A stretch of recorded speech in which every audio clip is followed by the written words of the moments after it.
Monsieur le ministre de l'Éducation, Mesdames, Messieurs les représentants des différentes institutions, j'avais prévu que vous ne seriez plus là et que on serait entre collègues et amis pour discuter de ces questions techniques et je suis heureux que vous soyez finalement là. Euh, je ne devais pas être ici parce que je viens d'un colloque sur éduquer dans un monde incertain qui s'est tenu à Paris et mon agenda faisait en sorte que je devais rester à Paris. Et lorsque j'ai eu l'invitation de l'IFEF et que j'ai regardé le thème d'une part et d'autre part l'hommage rendu à mon ami Ido, j'ai dit que mon devoir était d'être là, présent parmi vous. Et c'est pour cette raison que j'ai dû quitter Paris donc pour repartir après le colloque. J'ai eu un problème parce qu'on m'a laissé la liberté du thème. Quand on vous laisse la liberté du thème, il y a un privilège qui vous est donné, mais il y a aussi un risque, le risque de ne pas répondre aux attentes. Eh bien, j'ai pris le risque en décidant de parler de la problématique du développement de l'enseignement bilingue en Afrique au sud du Sahara, défis, stratégies et perspectives. Deux défis pour commencer et surtout pour planter le décor. Sur les 244 millions d'enfants de 6 à 18 ans non scolarisés, plus de 40%, soit 98 millions, sont originaires d'Afrique au sud du Sahara. Deuxième chiffre, c'est en Afrique au sud du Sahara que la pauvreté des apprentissages est au niveau le plus élevé. 86,3%, ce qui signifie que seulement 13,7% des enfants de 10 ans en Afrique au sud du Sahara sont capables de lire un texte simple.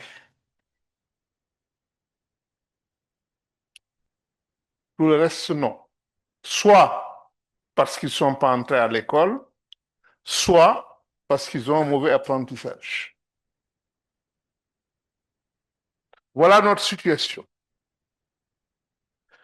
Et lorsqu'on parle de risque avec l'introduction de l'enseignement bilingue, je suis toujours étonné, est-ce qu'on peut avoir un plus grand risque dans la situation que la situation dans laquelle nous nous trouvons?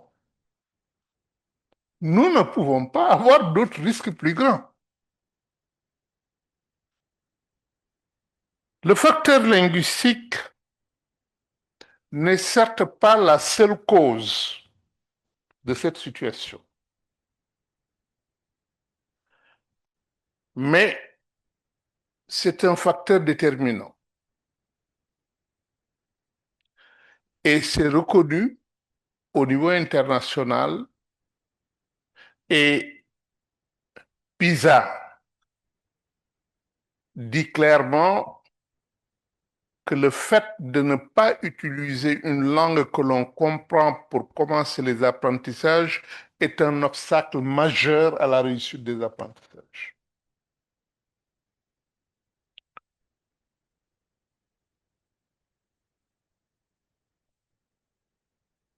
Ce n'est pas tout.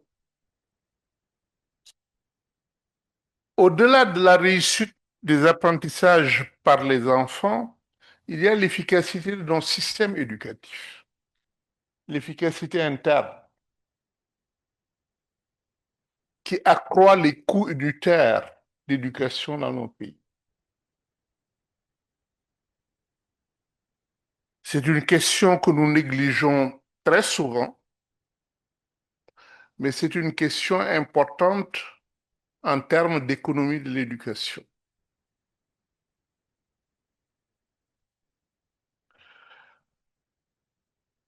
Nous avons dépassé avec l'enseignement bilingue articulant langue nationale et français, nous avons dépassé le stade de la justification. Les résultats démontrés par les expériences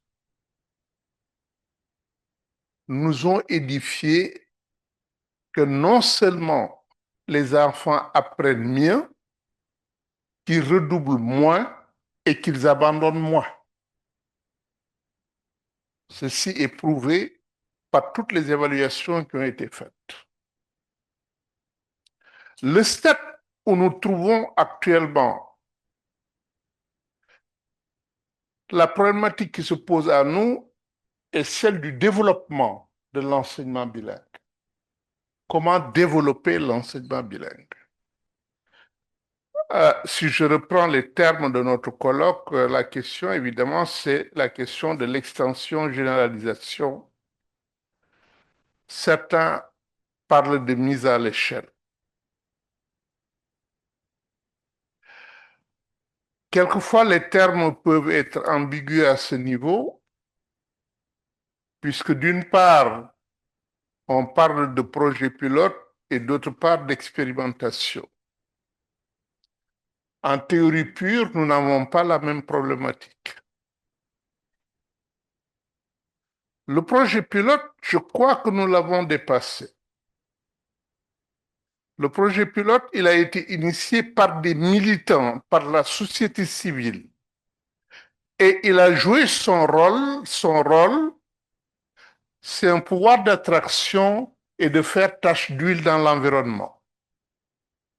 Il l'a fait et c'est pourquoi les gouvernements ont commencé prêts à faire de l'expérimentation.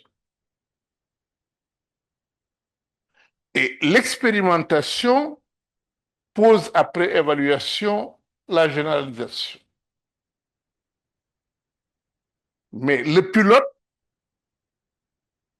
ne joue pas de cette manière. Le pilote, c'est son pouvoir d'attraction sur l'environnement qui permet la tache d'huile. C'est deux démarches tout à fait différentes. La question de la mise à l'échelle peut être complexe parce que ce n'est pas simplement une question de reproduction. C'est une question de recréation des facteurs de succès. Et ces facteurs sont la plupart des facteurs contextuels, d'où la complexité. Comment reproduire dans un autre contexte?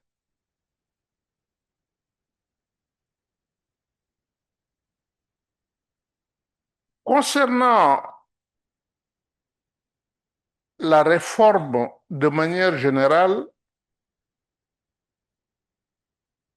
un des principaux obstacles des réformes et qui font que 90%, sinon plus, des réformes n'atteignent pas leurs objectifs, c'est que on sous-estime la force de résistance des systèmes en place. Les systèmes en place ont une force exceptionnelle de résistance. Et soit ils rejettent l'innovation, ils rejettent la réforme, soit ils la dévorent. c'est-à-dire en prenant toute la substance novatrice pour ne rester que l'enveloppe formelle. Et c'est pourquoi, lorsqu'on met du nouveau dans un système,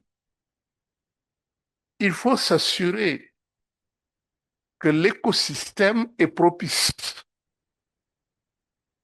S'il n'est pas propice, la réforme risque d'échouer.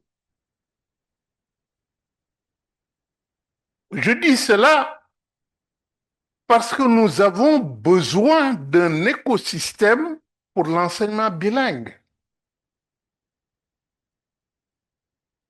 Et si cet écosystème n'est pas créé, l'enseignement bilingue aura des problèmes à s'étendre. Selon un chercheur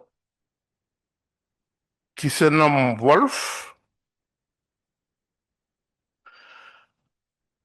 l'un des problèmes qui se posent, c'est l'élite. Voilà ce qu'il dit exactement. L'internalisation de la supériorité de la langue étrangère inculquée durant des siècles de domination par le processus d'aliénation de la pensée des Africains et qui continue de marquer les représentations des élites concernant la langue comme outil et comme symbole.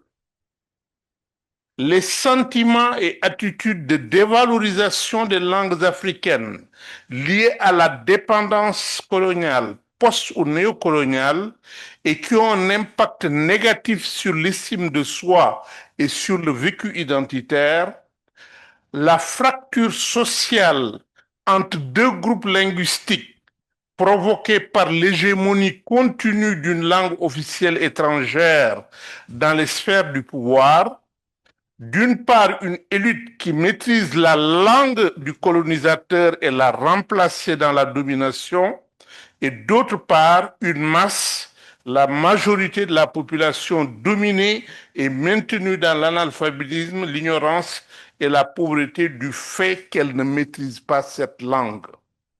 Les risques brandis de conflits entre communautés linguistiques et qui ont presque toujours pour source les manipulations de l'élite en quête de contrôle et de pouvoir. Il dit le syndrome du statu quo se trouve aujourd'hui dans les attitudes, dans les prises de position idéologiques qui déterminent les comportements de l'élite, y compris de l'élite au pouvoir, bien sûr. Et c'est pourquoi nous n'arrivons pas à bouger sur cette question des langues. Quel remède face à cette situation?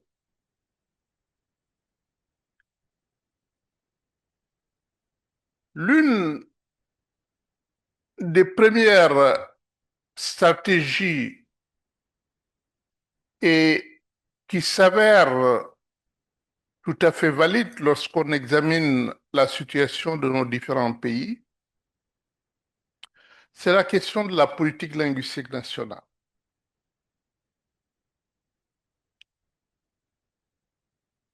Quels sont les pays africains qui ont une politique linguistique nationale? Très peu. Et l'absence de politique se traduit par deux tendances. La première, c'est la continuité de la politique coloniale. Le français reste langue officielle, c'est terminé, il n'y a plus rien. Deuxième implication, le laisser-faire en politique linguistique. Et nous savons que le laisser-faire en politique linguistique c'est la mort lente des langues minoritaires, puisque c'est une jungle linguistique le laisser faire. Les plus forts écrasent les plus faibles.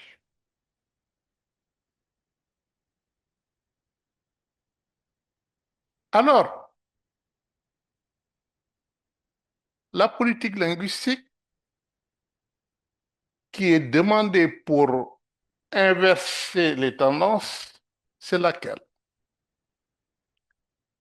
Premier élément, c'est une politique de valorisation des langues africaines.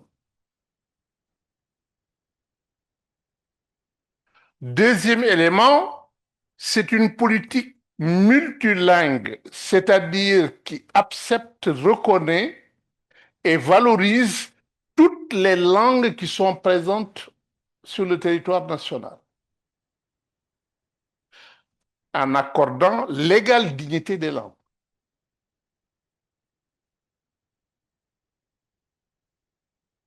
La troisième,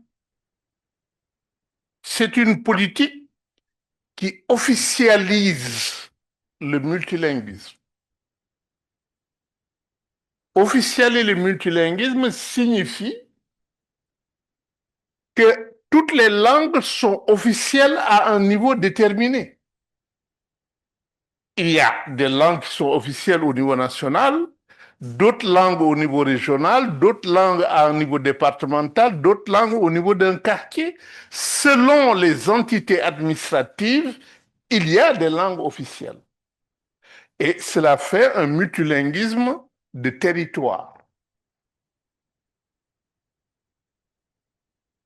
qui permet à chaque langue d'avoir une légitimité dans un territoire donné compte tenu de la véhicularité de la langue.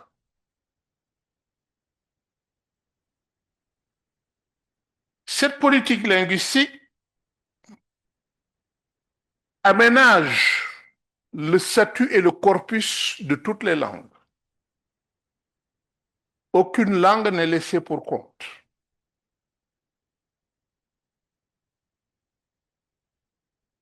Elle régule dans la législation les langues. Elle promeut enfin un environnement lettré dans l'édition, dans l'affichage public et dans tout ce qui est écrit, pour donner un sens à l'enseignement des langues africaines. Parce qu'une langue n'a pas de sens du point de vue de son enseignement si on ne peut pas l'utiliser dans la vie quotidienne pour lire, écrire et faire des choses. Si on n'a pas.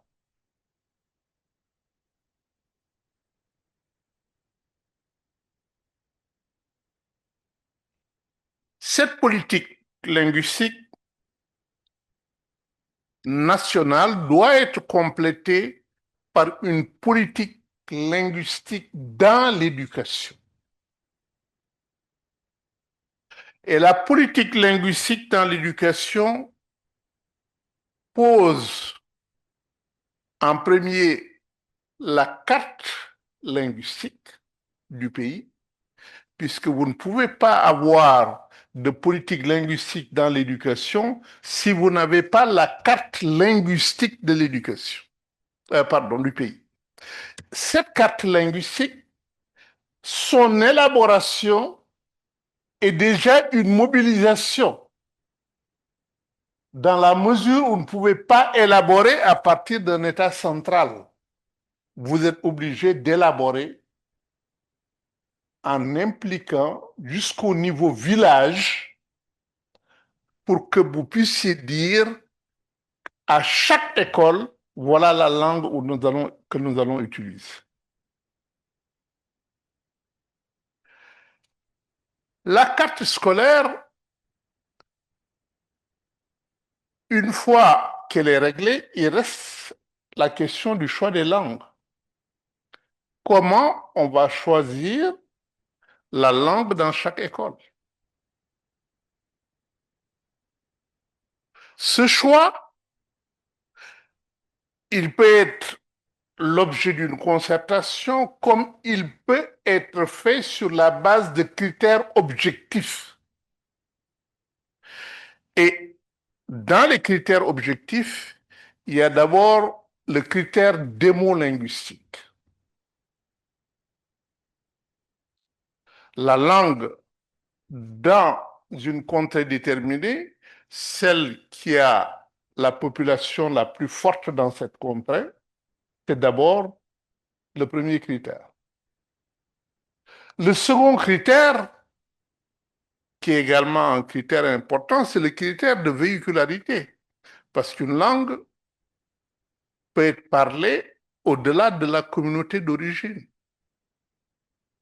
Et c'est ce qui fait la véhicularité d'une langue. Ce critère est important dans le choix de la langue. Et très souvent, nous nous trompons sur la question parce que nous parlons de langue maternelle. Ce terme de langue maternelle est très ambigu. L'enfant, sa première langue de socialisation peut être la langue de son père ou de sa mère, ou ni la langue de son père, ni la langue de sa mère. La langue de première socialisation de l'enfant, c'est la langue de l'environnement, de ses jeux, de ses camarades, quelles que soient d'ailleurs les batailles des parents dans ce domaine. Et malheureusement, quelquefois, il nous arrive que nous n'y pouvons rien. L'enfant a une langue qui n'a pas la langue de ses parents. Alors, le choix de la langue. Cette question est capitale. Et le travail, au-delà des critères dont je viens de parler, il y a nécessité d'un travail de consultation large autour de chaque école pour obtenir un consensus qui évite des problèmes dans la politique que nous venons mener. Ceci nous amène dans l'écosystème dont je parlais tout à l'heure. Si à l'état civil, dans l'administration, au niveau de la justice, partout, on utilise la langue. Si dans les rues, je lis la langue. Si dans la presse, je vois la langue. S'il existe une industrie du livre sur la langue, je commence à avoir l'écosystème qui permet à cette langue de se déployer en tant que langue d'enseignement. Le reste, c'est renforcer l'accompagnement scientifique et technique. Car cet accompagnement scientifique et technique ouvre de nouvelles perspectives aux langues. J'ai écouté tout à l'heure le ministre de l'Éducation en parler et c'est très important pour nous. C'est vrai, l'objectif de facilitation des premiers apprentissages est un objectif crucial. Les deux défis que j'ai indiqués à l'entame de mon texte montrent très bien que c'est un défi important. Mais nous ne pouvons pas limiter l'enseignement bilingue à cela.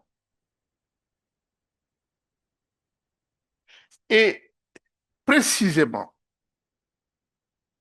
la question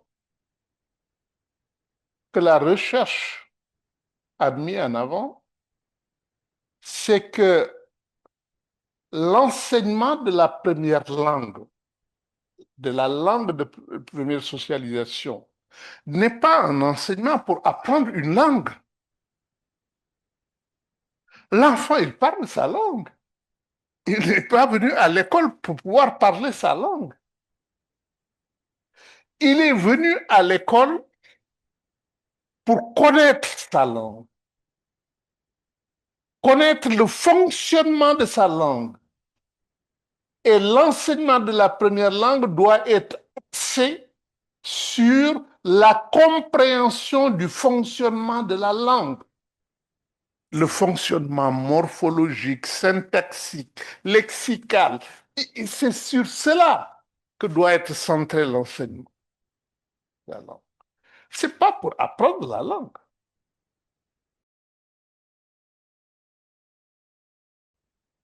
Et deuxième objectif, précisément, c'est le contenu culturel que porte la langue.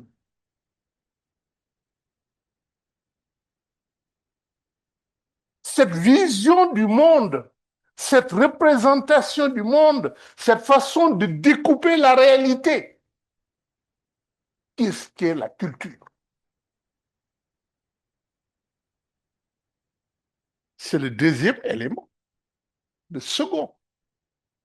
Dans L1, enseignement de L1, c'est les deux dimensions principales. Comprendre le fonctionnement de la langue et découvrir toute la culture que porte la langue. Et se joue donc nécessairement une question d'identité, l'affirmation de son identité.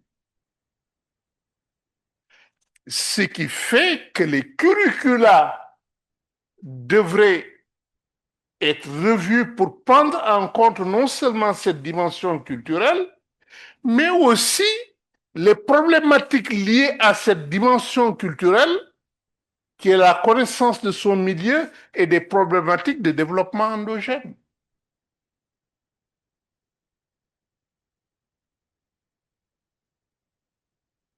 Deuxièmement, l'enseignement de la L2.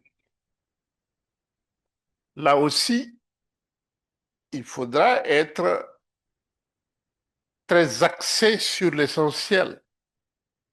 La L2, on ne l'apprend pas simplement pour en faire un outil de communication orale et écrite. Puisque la L2 est censée devenir une langue de scolarisation. Donc, il faut qu'elle soit apprise comme une langue de conceptualisation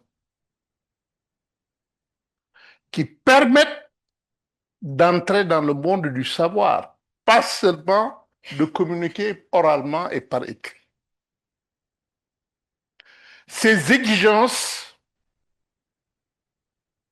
font l'orientation de la pédagogie.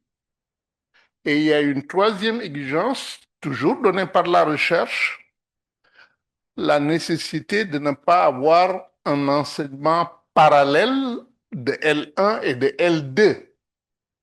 Les deux enseignements doivent être interactifs parce que les deux langues sont solidaires dans l'apprentissage. Parce que la première langue, sa base sert pour apprendre. Vygotsky nous l'a montré quelque part déjà. Et l'apprentissage de la seconde langue sert aussi à la première langue. Et c'est dans cette dynamique interactive que l'enseignement bilingue doit être développé.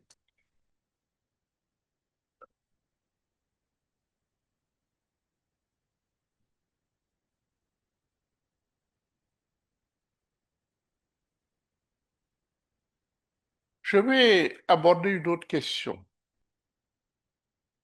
que l'on aborde très peu souvent ou que l'on aborde mal. la question du financement. C'est vrai que, Guillaume, l'économie de l'éducation ne s'est pas beaucoup intéressée à l'enseignement bilingue. Et les modèles de simulation actuels ne prennent pas en compte l'enseignement bilingue. Et il y a donc un travail à faire. Mais très souvent, l'idée est que ça va être trop cher. Pourquoi? Parce qu'il y a plusieurs langues, il y a des manuels et quelquefois, la question des manuels, il n'y a pas une échelle suffisante puisque pour certains groupes, c'est tellement petit que le coût du manuel risque de revenir trop cher, etc. Il y a tout un débat qui parle de trop cher. Et en réalité, les expériences ne montrent pas cela. Le travail qui a été fait jusqu'ici, ce que je connais, je ne parle pas du travail que je ne connais pas, les frais ou les dépenses liées à l'enseignement bilingue en tant que surcoût sont l'ordre à peu près de 10%, les plus élevés. Et les 10% qui ont été donnés sont contestés par beaucoup dans la mesure où on dit on ne tient pas compte des progrès actuels en matière de traduction, parce que la traduction à l'heure actuelle, le coût de la traduction et le temps de la traduction ont été tellement réduits jusqu'à presque zéro, compte tenu de l'intelligence artificielle, qu'on ne peut plus les évaluer à ce niveau-là. Et le coût de l'édition également, compte tenu de la micro-édition. Alors, certains disent, au lieu de 10%, c'est 5% de surplus. Si le fait d'introduire la langue coûte 5% de plus au budget. Et Hug, qui a travaillé là-dessus en Afrique du Sud, dit, faites attention dans vos calculs. C'est 10% de plus par rapport aux dépenses strictes de l'enseignement bilingue, mais au regard du budget global de l'éducation, c'est 1%, c'est pas 10%. Au regard du budget global de l'éducation, c'est 1% de plus. En fin de compte, il y a une réponse qui m'a semblé être très pertinente, c'est de dire au-delà de ces coûts, regardons l'investissement. Qu'est-ce que ça coûte et qu'est-ce que ça rapporte? Au Mali, l'étude faite par la banque dit c'est 10% de plus, mais le coût unitaire de l'élève du modèle monolingue est 27% plus cher que le coût de l'élève de l'enseignement bilingue. Autrement dit, vous investissez 15% de plus, mais dans 6 ans, vous gagnez 25% de plus. Parce que vous avez éliminé les redoublements et les abandons. Ou vous les avez réduits de façon drastique. Finalement, et je termine par là, nous avons les moyens de la généralisation sans que les budgets actuels de l'éducation soient augmentés de façon significative. Ma conclusion. Nous avons besoin d'un narratif plus mobilisateur pour l'enseignement bilingue. Ce narratif, ce n'est pas simplement Ce que nous avons montré jusqu'ici avec les résultats scolaires meilleurs, ce narratif, c'est que nos langues deviendront des langues d'abstraction et de conceptualisation capables de s'approprier la science et la technologie et de projeter donc nos pays dans les économies du savoir et de la connaissance. Je vous remercie.